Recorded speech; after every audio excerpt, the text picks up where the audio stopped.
네, 우리 말한 대로 꼭 위로자가 되어 주시기 바랍니다. 위로의 하나님이라는 말씀으로 우리 말씀을 전할 텐데요. 오늘 본문에 이제 하나님께서 우리를 어떻게 위로해 주시는지 나오거든요. 우리도 그 말씀을 통해서 우리 위로의 하나님을 우리 삶 가운데서 경험하는 은혜가 있길 바랍니다. 에베소에서 이제 덤의 뒤로를 중심으로 큰 소동이 일어났죠.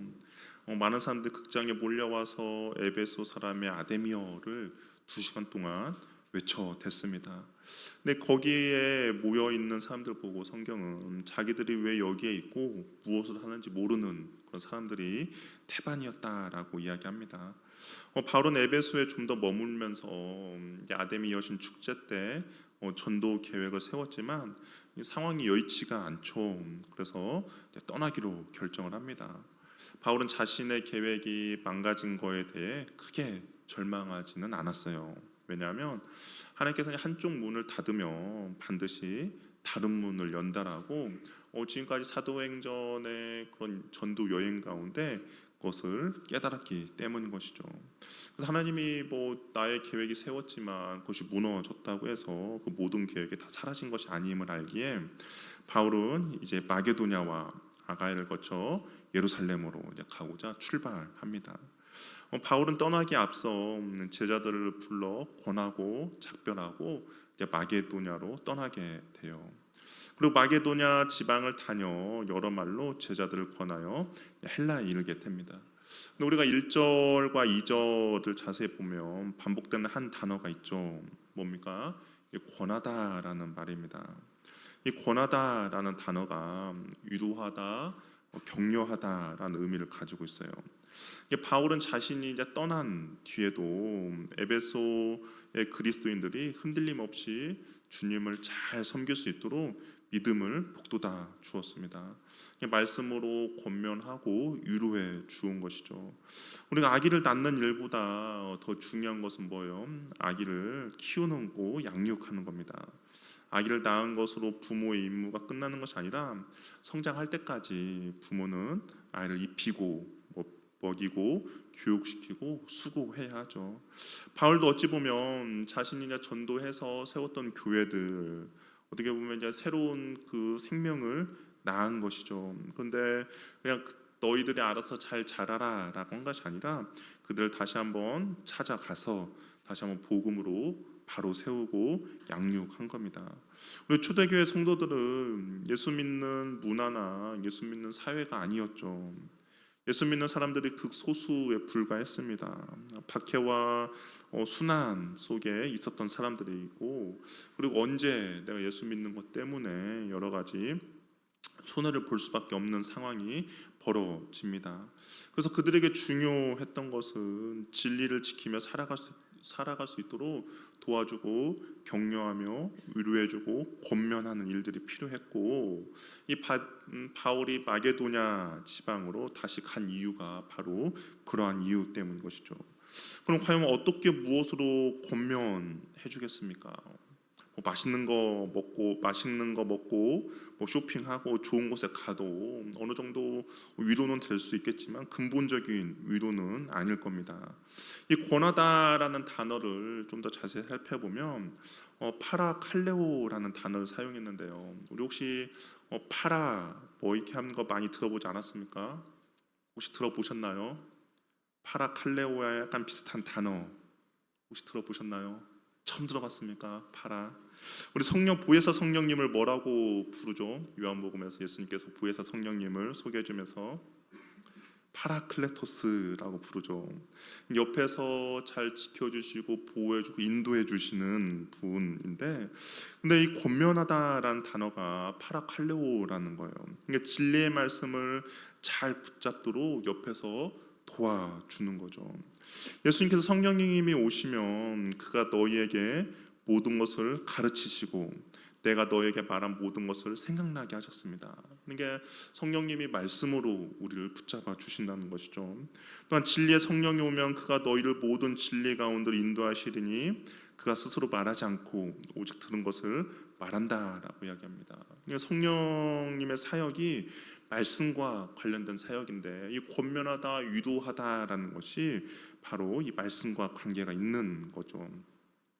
바울은 자신이 세운 교회를 다니면서 사람들이 진리의 말씀을 잘 적용시켜 나아갈 수 있도록 격려하고 위로하며 도와준 것입니다. 인간적인 생각으로 격려와 위로와는 차원이 다릅니다. 하나님의 말씀이 우리에게 위로가 되고 격려를 해주는 것이죠.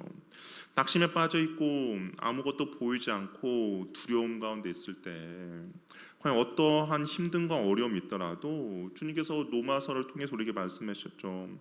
주 예수 그리스도 안에 있는 너에게 하나님의 사랑에서 끊을 수 없다라는 말씀이 힘듦과 어려움에 있는 우리들에게 소망의 말씀으로 다가옵니다. 또한 이사야 말씀을 보면 위로와 격려의 말씀이 우리들 가운데 많이 주는데요. 이사야 시대에는 이제 전반 후반부는 하나님께서 너희들 이제 포로로 끌려갔을 때 정말 절망 가운데 있고 하나님의 사랑이 끊어져 있는 것처럼 보이는 그 상황 가운데 이제 주시는 그런 위로의 말씀들이 많이 있는데요. 우리 아마 이사야 41장 10절 말씀을 한번 같이 읽어보도록 하겠습니다. 한번 읽어볼게요. 시작. 이사야 41장 10절 말씀입니다. 우리 한번 성경을 찾아서 한번 읽어볼까요? 이사야 41장 10절 말씀. 이사야 말씀에서 이게 몇 개 더 찾을 보야니까요. 우리 한번 그쪽을 펴놓고 좀 말씀을 보면 좋겠습니다. 이사야 41장 우리 10절 말씀 우리 한번 찾았으면 한번 읽어보도록 하겠습니다. 시작. 두려워하지 말라, 내가 너희와 함께함이라. 놀라지 말라, 나는 내 하나님이 됨이라. 내가 너를 굳세게 하리라. 참으로 너를 도와주리라. 참으로 나의 의로운 오른손으로 너를 붙들리라. 이 낙심과 절망 가운데 있을 때 이 하나님의 말씀 우리에게 얼마나 큰 힘이 되고 위로가 되겠습니까? 우리 또 이사야 43장 말씀도 한번 볼게요. 이사야 43장 1절에서 2절 말씀입니다. 이것도 우리 한번 같이 읽어보도록 하겠습니다. 한번 읽어볼게요. 시작. 야곱아, 너를 창조하신 여호와께서 지금 말씀하시니라. 이스라엘아, 너를 지으신 이가 말씀하시니라. 너는 두려워하지 말라. 내가 너를 구속하였고 내가 너를 지명하여 불렀나니 너는 내 것이다. 네가 불 가운데로 지날 때에 내가 너와 함께할 것이다. 강을 건널 때에 물이 너를 침몰하지 못할 것이며 네가 불 가운데로 지날 때에 타지도 않을 것이며 불꽃이 너를 사르지도 못하리라. 얼마나 우리에게 위로와 큰 힘이 주는 말씀입니까? 우리 또 한번 마지막 한번 찾아올게요. 이사야 49장 15절에서 16절 말씀입니다. 이사야 49장 15절 16절 말씀 우리 또 한번 같이 읽어보도록 하겠습니다. 시작. 여인이 어찌 그 젖 먹는 자식을 잊겠으며 자기 태에서 난 아들을 긍휼히 여기지 않겠느냐. 그들은 혹시 잊을지라도 나는 너를 잊지 아니할 것이라. 내가 너를 손바닥에 새겼고 너의 성벽이 항상 내 앞에 있나니. 아멘. 이런 말씀이 정말 절망 가운데 빠져 있고 낙심되어 있는 우리들에게 큰 힘과 위로가 주는 것이죠.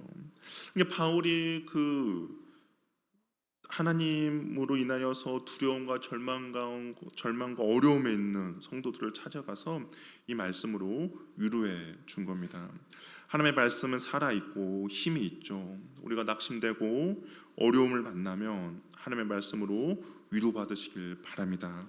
말씀이 우리를 위로하고 격려하고 세워줄 것입니다. 그러니까 이런 말씀들 우리의 마음에 잘 새길 때 그 말씀이 힘이 있는 것이죠. 근데 권하다는 단어가 오늘 본문에서 또 사용되어지고 있는 곳이 있어요. 몇 절에서 권하다라는 단어가 또 사용되어져 있을까요? 12절을 보면 마지막 절인데요. 위로를 받았다라는 거 있는데 그 위로라는 단어가 동일하게 파라클레오라는 단어를 사용하고 있습니다. 우리 이 상황이 어떤 상황인지 한번 잠깐 살펴보면 바울이 이제 드로아라는 곳에서 일주일을 머물게 됩니다. 그 주간 첫날 즉 주일인데요. 떡을 때려 모였다라고 이야기해요. 그러니까 떡을 떼었다는 것은 성만찬을 이야기하는데, 그러니까 안식일 그 첫날 공식적인 예배, 주일날의 공식적인 예배를 드렸다라는 겁니다. 지금도 어느 이단들은 성경 어디에 주일날 예배를 드리라고 했냐, 성경은 안식일을 지키라고 했는데 안식일을 지키지 않는 너희가 이단이다 이렇게 말하는데요. 그럴 때 우리가 왜 주일날 예배를 드리게 되었는지, 어떤 의미인지를 우리는 말해주면 되는 것이죠. 이 주일은 어떤 날입니까? 예수님이 부활하신 날이죠. 죄로 인해 망가진, 그러니까 하나님의 죄로 인해서 망가진 안식을 완전히 회복하신 날이 주님의 부활의 날입니다.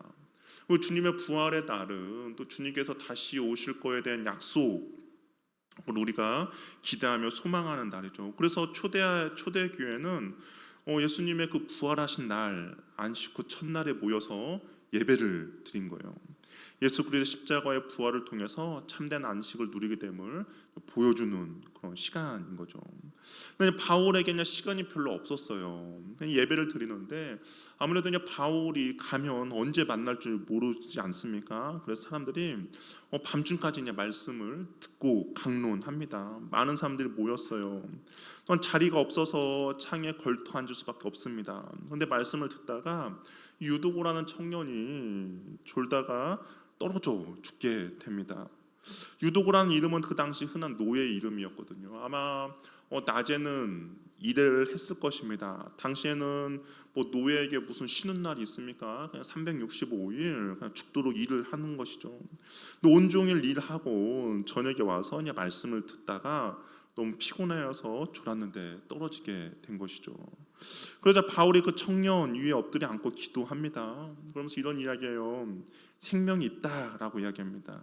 그러니까 아직 죽지 이 안에 생명이 있다라고 이야기하죠. 그래서 어떤 사람들은 유도고가 죽은 것이 아니라 떨어졌는데 잠깐 기절한 것이라고 말을 하지만, 근데 오늘 성경을 보면 분명히 죽었다라고 이야기해요. 이 진단을 내린 사람이 누구냐? 누가가 진단을 내렸죠. 누가의 직업은 뭐예요? 의사입니다. 의사가 사망 진단을 내렸어요. 그런데 다시 살아나는 기적이 일어나는 겁니다. 하나님의 그 초자연적인 초월적인 능력으로 다시 살아났어요. 그런데 성경이 뭐라고 이야기합니까? 우리 12절 말씀 우리 한번 같이 읽어보도록 할게요. 한번 읽어보겠습니다. 시작. 청년을 데리고 적지 않게 위로를 받았더라. 이 위로라는 단어 파라클레오로 단어인데 하나님의 역사하심으로 인해서 사람들이 위로를 받게 되었다는 겁니다. 하나님의 능력과 역사하심이 기도를 통해서 나타났고, 그리고 사람들은 위로를 받은 것이죠. 하나님의 역사하심을 보고 느낄 때 위로와 격려를 받게 됩니다. 힘들고 어려움을 당하고 있는 지체들을 위해서 우리가 기도하죠. 중보기도하며 나아갈 때 하나님이 그 기도를 통하여서 역사하십니다. 그러면 그 기도의 응답은 사람들을 격려해주고 위로해 준다라는 거죠. 우리 야고보서 5장 16절 말씀을 한번 읽어보도록 하겠습니다. 야고보서 5장 16절 말씀입니다. 한번 읽어볼게요. 시작.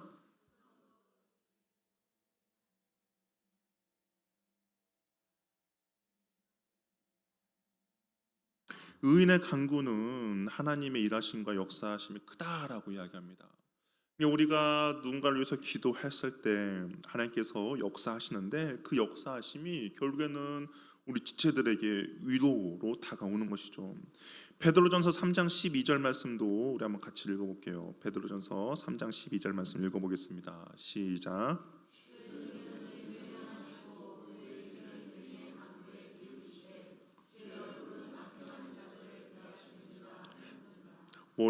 뭐라고 되어 있습니까? 주의 눈과 주의 귀는 누구를 향하고 있어요? 의인을 향하여 귀를 기울이고 있다라고 이야기합니다. 이 의인의 간구는 하나님의 역사하심이 있는 거죠. 저 여러분의 지체들을 위하여 기도하며 나아갈 때 하나님의 일하심, 하나님의 역사하심을 보게 될 것이고, 그 하나님의 일하심과 하나님의 역사하심은 우리를 격려해주고 우리를 위로해 준다라는 겁니다. 근데 위로가 또 등장을 해요. 오늘 본문에서는 그 명확한 그 단어가 등장하지 않습니다. 그런데 오늘 본문의 내용을 또 다른 곳에서 이렇게 기록하고 있는 것이 있는데요. 우리가 1절을 보면 바울이 어디로 갔다라고 되어 있죠? 어디로 갔습니까? 마게도냐로 갔죠. 이 마게도냐에서 과연 어떤 일이 있었는가? 우리 고린도 후서 7장 5절에서 6절 말씀 한번 볼게요. 바울이 고린도에 이제 편지를 쓰면서 이 이야기를 했어요. 한번 같이 읽어보도록 하겠습니다. 시작. 이랬을 때에 우리 육체가 편하지 못하였고 사방으로 환난을 당하여 밖으로 다툼이요 안으로는 두려움이었나. 그러나 낙심한 자들 위로하시는 하나님이 디도감으로 우리를 위로하셨으니. 이 에베소에서 마게도냐를 갔을 때 뭐 편한 마음으로 간 건 아니지 않습니까? 자신의 계획이 있었고 했는데 편한 마음이 아니었어요.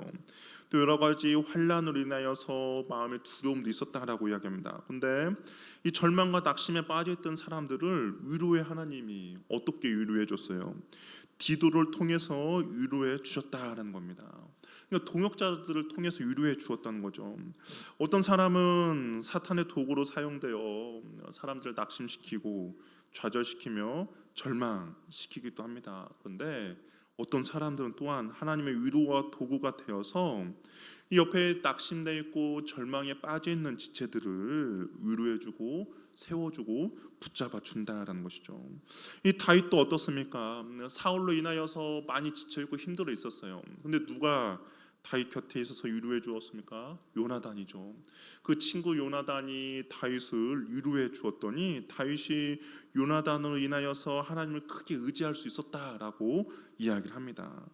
하나님은 우리를 말씀으로 위로해 주시죠. 또한 하나님의 능력과 역사하심으로 위로해 주고 또한 우리 옆에 있는 지체들을 통하여 동역자를 통하여서 우리를 위로해 주십니다. 우리 교회 공동체 가운데 하나님의 위로가 넘치기를 바랍니다. 우리가 그런 하나님의 위로의 통로가 되길 바라요. 사람들과의 만남 가운데 어떻게 말씀으로 위로할까 우리가 기도하시고 하나님의 역사가 일어나게 해달라고 기도하면 부족한 저와 여러분을 통해서 또 누군가에게는 위로의 통로로 사용되어질 것입니다. 바울이 이제 제자들을 위로하고 헬라에 도착했다라고 이야기해요. 헬라는 아가에 수도했던 고린도를 이제 의미를 하거든요. 근데 이곳에서 이제 3개월 가량 머물게 됩니다. 이 바울이 고린도에서 3개월 머물면서 그냥 쉰 것이 아니에요. 우리 로마서 16장 23절을 보면 거기 이렇게 기록되어 있는데요. 우리 로마서 16장 23절 한번 읽어보도록 하겠습니다. 한번 읽어볼게요. 로마서 16장 23절 한번 볼까요? 우리 사도행전 바로 옆에니까 한번 읽어보면 바울이 고린도에서 어떤 일을 행했나, 이 3개월간 머물면서 어떤 일이 있었는가 우리 한번 보면요. 로마서 16장 23절 말씀 한번 읽어보도록 하겠습니다. 한번 읽어볼게요. 시작.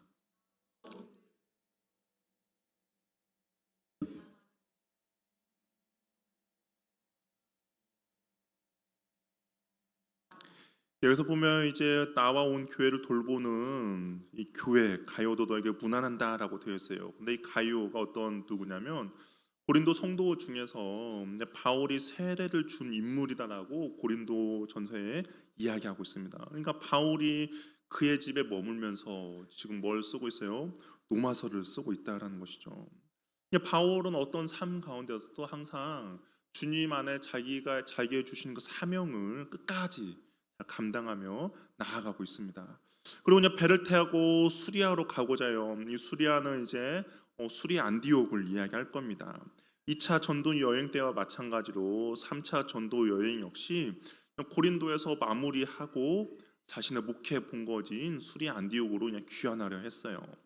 근데 바울이 이제 배를 타고 간다는 것을 어떻습니까? 고린도의 유대인들이 그것을 알았습니다. 그래서 바울을 해하려고 공모를 했어요. 우리가 이 바울을 죽이자라고 공모를 한 것이죠. 2차 전도 여행 때 처음 고린도에 방문한 바울이 복음을 전하지 못하도록 회당에서 쫓아냈죠. 그리고 법정까지 끌고 가서 갈려 총독에게 고발까지 했습니다. 그러니까 여기에 있는 유대인들은 이 바울에 대해서 약한 감정을 갖고 있는 거예요. 근데 바울이 다시 고린도에 왔다는 소식을 들으니까 기회를 엿보다가 그러면 이 바울이 이제 배를 타고 수리 안디옥으로 갈 때 우리가 그를 해하자라고 이야기한 거예요. 왜냐하면 이 당시에 배가 이제 사람들이 유대인들이 많이 탈 시기입니다. 왜냐하면 우리 6절에 보면 이 무교절이라고 되어 있잖아요. 이 무교절은 유월절과 연결이 되거든요. 그럼 디아스포라 유대인들이 예루살렘에 가는 시기이죠. 절기를 지키러 갑니다. 그러면 어쩔 수 없이 이 배를 타고 가야 합니다. 그러니까 그 사람들이 모여서 야, 우리가 배를 타고 예루살렘에 갈 때 바울도 분명히 그 배를 탈 거야. 그러면 우리가 쥐도 새도 모르게 이 바울을 바다에 수장시키면 뭐 쥐도 새도 모르게 죽이는 거죠. 그래서 그런 계획을 세웠던 겁니다. 그때 바울이 그것을 우연찮게 어떻게 알게 됐어요? 아마 하나님께서 알려주셨겠죠. 그래서 바울이 배를 타는 것을 포기하고 어떻게 합니까? 어쩔 수 없이 편한 선박편을 포기하고 육로를 따라 마게도냐로 다시 올라갑니다. 다시 고린도에서 위로 올라가요. 어딜 가나 바울을 박해하고 핍박하고 해하려는 사람들이 질비해 있습니다. 근데 바울은 이런 박해가 있고 자신을 죽이고자 하는 계획들이 있음에도 불구하고 그가 하나님 앞에 행하는 그 사명, 사역에는 지장을 받지 않고 있는 것이죠. 두려워하거나 위축하지 않습니다. 왜냐하면 자기와 함께 하신 하나님이 더 크고 놀라운 분임을 믿고 신뢰하기 때문인 것이죠. 어쩔 수 없이 육로로 가야 해요. 교통도 잘 발달되지 않는 상황에서 다시 한번 위로 올라간다는 것은 600km를 돌아서 가야 되는 상황이거든요. 그러니까 다시 한번 부산보다 좀 더 먼 지역을 가는 겁니다. 여러분 한번 생각해 보세요. 내가 배를 타고 가면 더 빨리 갈수고 좀 더 편하게 갑니다. 그런데 이런 나를 해하려는 사람들의 그 계획으로 인하여서 어쩔 수 없이 우리가 더 힘들고 더 고된 곳을 선택하면서 간다면 우리가 이런 생각도 할 수도 있겠죠. 바울을 좀 더 편하게 배 타게 가게 하고 바울을 죽이려는 사람들, 그 공모했던 사람들을 배를 못 타게 하면 더 좋은 거 아닌가? 안 그렇습니까? 제 말씀을 이렇게 묵상하면서 아니요, 바울 입장에서 생각한다면 바울이 배 타고 가는 것이 더 좋으니까 그럼 바울은 배를 타게 하고 그 바울을 죽이려고 공모했던 사람들이 어떤 일이 있어서 배를 못 타게 한다면 오히려 더 좋은 방법 아니겠습니까? 저만 그렇게 생각하나요? 맞잖아요. 오히려 바울이 힘들고 고생했으니까 편하게 예루살렘을 가도록 만들어주면 되는데 하나님은 그렇게 하지 않았어요. 오히려 더 힘들고 고된 길을 돌아서 가도록 지금 만들었습니다. 그렇다면 분명히 어떤 하나님의 계획이 있겠죠. 하나님 어떤 의도가 있을 것입니다.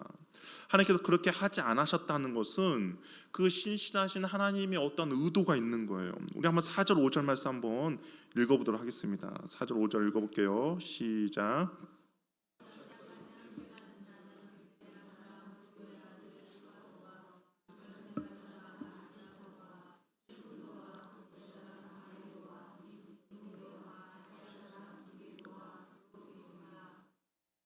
먼저 가서 드로아에서 우리를 기다리더라. 이 사역의 명단들은 아마 각 교회 대표자들이었던 것 같습니다. 근데 바울이 어쩔 수 없이 육로로 갑니다. 그랬더니 이들과 이제 만나야 하는데 어디서 만날까 했더니 이들은 그럼 먼저 너희들은 배를 타고 가서 드로아에서 만나기로 한 거예요. 그래서 거기에서 아마 각 교회가 거둔 구제 헌금을 가지고 예루살렘 교회를 도울 것이죠. 근데 구제 헌금을 전달할 각 지역 대표들은 먼저 에게를 넘어 드로아에서 바울을 기다립니다. 그리고 바울 일행은 빌립보에서 이제 무교절을 지낸 뒤에 드로아로 가서 그들과 합류하게 되는 것이죠. 근데 여기서 우리가 자세히 보면 뭐 한 가지 좀 달라진 것이 있어요. 뭐 어떤 달라진 것을 좀 보게 됩니까? 말씀을 읽었는데 달라진 거 혹시 뭐 발견하셨습니까? 뭐 제 거 성경에만 있나요? 달라진 거 뭐 발견 못 하셨어요? 6절에 처음 시작이 뭐라고 시작합니까? 우리는이라고 시작해요. 이 우리는이라고 시작하면 지금 누가 등장했다는 거예요. 누가 등장했을까요? 우리는. 저는 아닙니다. 저는 아니고 우리는이라고 등장했다는 것은 누구예요? 사도행전의 저자 누가가 지금 합류를 했다는 것이죠. 우리 뭐 다 까먹은 것 같아요. 지금 누가가 지금까지는 누가가 함께 없었어요. 누가가 어디에 머물렀습니까? 2차 전도 여행 때 보면 누가가 빌립보에서 바울이 복음을 전하다가 핍박받고 쫓겨났죠. 그랬더니 바울이 이 누가를 어디다 머물도록 해요? 빌립보에 잠깐 머물면서 그 교회를 좀 잘 세우라고 권면했습니다. 그런데 보세요. 바울이 어쩔 수 없이 배를 못 타고 육로로 뺑 돌아서 갔습니다. 600km 돌아서 갔어요. 그러다 보니까 바울이 어떻게 합니까? 빌립보라는 교회를 머물게 되고 거기서 누가를 만나게 되고 그 누가와 만나서 지금 어디요? 드로아까지 함께 온 것이죠. 한번 생각해 보세요. 그러면서 그냥 바울은 끝까지 이 누가와 함께 나아갑니다. 우리가 사도행전을 보면 아시겠지만 어쩔 수 없이 헤어졌던 누가였지만 이 고린도서 마게아를 우회하는 방법 바람에 바울을 만나고 바울과 끝까지 동행하게 돼요. 그 사도행전을 마치고 그 바울이 참수형을 당하는 그 순간까지 누가는 그 바울 곁을 끝까지 계속 지키게 됩니다. 한번 생각해 보세요. 만약에 바울이 고린도에서 선박을 이용해서 예루살렘으로 갔다면 바울과 누가의 만남은 이루어지지 않았다라는 것이죠. 왜냐하면 바울은 예루살렘에서 어떻게 됩니까? 그 사람들에게 유대인들의 난동과 고발로 투옥이 되죠. 그리고 로마로 어떤 신분으로 가요? 죄인의 신분으로 갑니다. 이게 마음껏 전도 여행한 것처럼 내가 가고 싶으면 가는 것이 아니라 죄인의 신분으로 로마에 압송돼요. 예루살렘 방문을 이제 끝나게 됩니다. 이 마게도냐와 빌립보에 있었던 누가가 바울을 당장 만날 기회를 갖는 것은 그냥 현실적으로 어려워지죠. 사도행전 2차 전도 여행 이후 사도행전이 기록되어지는 것은 또한 어려움을 겪을 것입니다. 지금 이 누가가 사도행전 16장 이후로 계속 기록할 수 있었던 것은 바울이 거기 가르쳐 줬겠죠. 야, 내가 고린도에서 이런 일이 있었고 에베소에서 이런 일이 있었고 더메드리오가 사는 선동에서 이런 일이 있어서 내가 어쩔 수 없이 마가야를 가고 이런 일이 있었어라고 이야기할 수 있었던 것은 지금 바울 곁에 누가가 있었기 때문에 그것을 기록할 수 있었습니다. 근데 만약에 바울과 누가의 만남이 이루어지지 않았다면 사도행전은 어디에서 끝났을까요? 16장에서 끝날 수밖에 없는 거죠. 그럼 여러분, 저와 여러분들이 이 바울 이후의 사도행전의 그런 하나님께서 주시고자 하는 메시지와 은혜를 우리는 더 이상 누리지 못한 상황이 벌어지는 것이죠. 하지만 바울이 마게도냐로 어쩔 수 없이 가게 되므로 바울과 누가가 다시 만나게 되었고 바울이 죽는 그 시간까지 함께함으로 사도행전은 온전히 마무리하게 됩니다.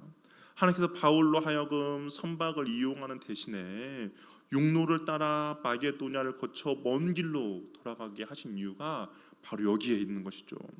지금 당장 한치 앞만 생각하면 힘들고 어렵죠. 왜 이런 고난과 왜 이런 이 역경과 아픔과 힘듦을 주냐고 불평과 불만이 나옵니다. 그거 하나 지켜주지 못하냐고 이야기해요. 그러나 이 모든 것을 볼 때 어떻습니까? 이것이 가장 선한 길이고 가장 좋은 길이며 하나님께서 준비해 놓으시고 예배해 놓으신 길이라는 것이죠. 바울이 데살로니가전서 5장 18절에 범사에 감사하라라고 권면합니다. 어떤 상황을 맞이하든지 감사하라는 것이죠.